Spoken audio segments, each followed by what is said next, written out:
Welcome back to lesson 4. We're going to continue on with our class on understanding intervals. Of course, I've said last week that an interval is defined as the distance in pitch between any two notes. So all major scales are made up of that system of tone, tone, semitone, tone, tone, tone, semitone.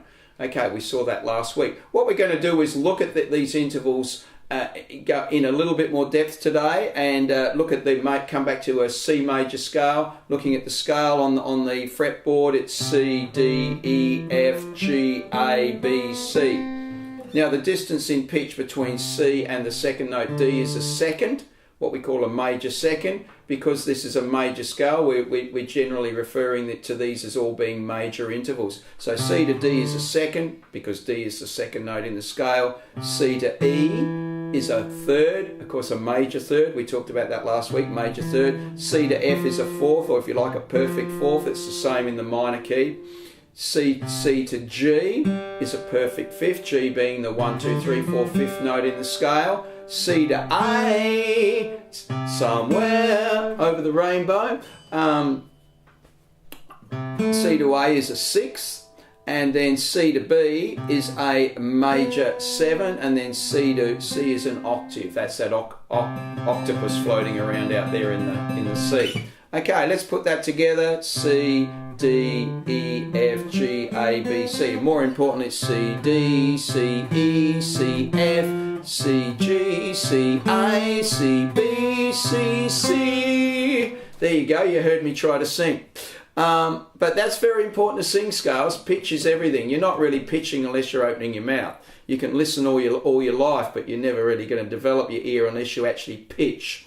All right, so let's just look into that. We can also turn what we spoke about last week was turning a second or a third into a minor third. We can also have a minor second. If I go up 1 fret from C to C sharp, which of course for it to be a minor second, that C sharp would be called a D flat. So C to D flat is a flattened or minor second because we flattened that interval a semitone. C to E flat is a minor third. On the guitar, a minor third is often thought of as 3 frets. So if we go up 3 frets from C, C, C sharp, D, D sharp, that is of course E flat. C to E flat, minor third. Lots of those in the blues scale. There's that minor third on the end of the blues scale, or the start. Okay, so what we're going to our next interval, a minor third, we go to the fourth, C to F, la la, lots of fourths in music, especially if you're a bass player. C to F, yeah, that's the fourth note in the scale, 1, 2, 3, 4, C to F. Now, of course, we can have a raised fourth, C to F sharp is a raised fourth, which of course in the blues key is referred to a raised fourth as a flattened fifth. Let's have a listen to an example of a flattened fifth. I love this sound, guys.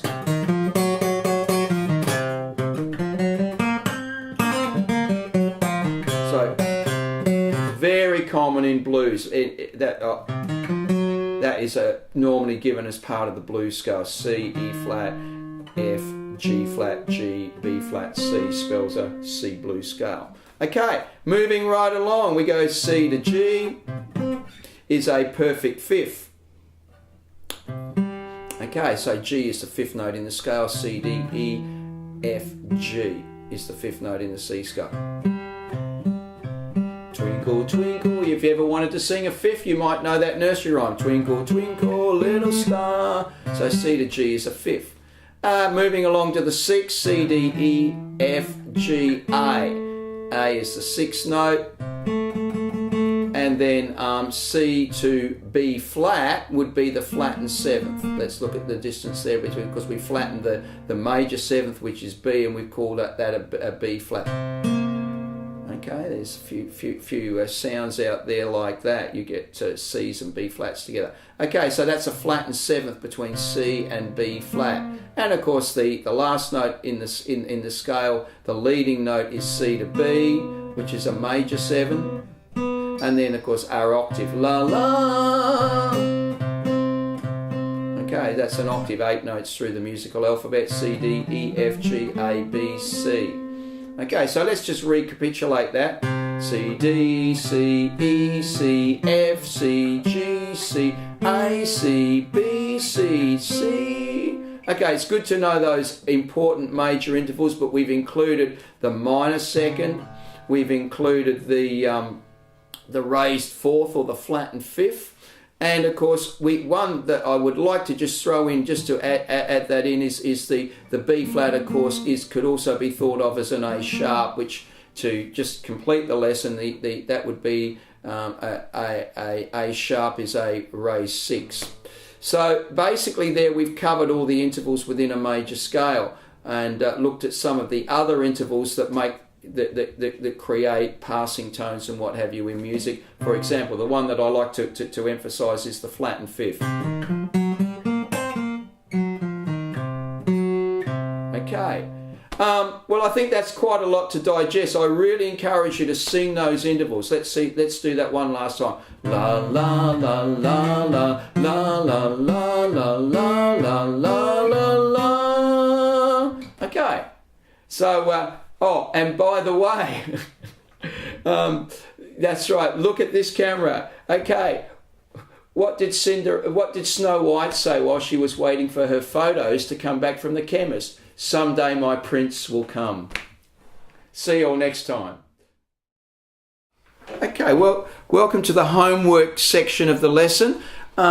As you heard me explain and sing the major intervals in the key of C, I'd like you guys at home to try singing those intervals. I suggest that you take a G scale if you're a male and do that with the G scale and sing through the notes in the G major scale. Why? Because it's a lower key. La la la la la la la la la la la la la la. So I would try doing that with G. If you're a lady, then you would probably sing in C or E. So just sing those intervals. So important to know the sound of these things. And then, of course, we can come back and look at the minor key intervals another time. So thanks again for listening and keep singing. Okay, let's get those ears working and those throat muscles moving. Okay, see you next time.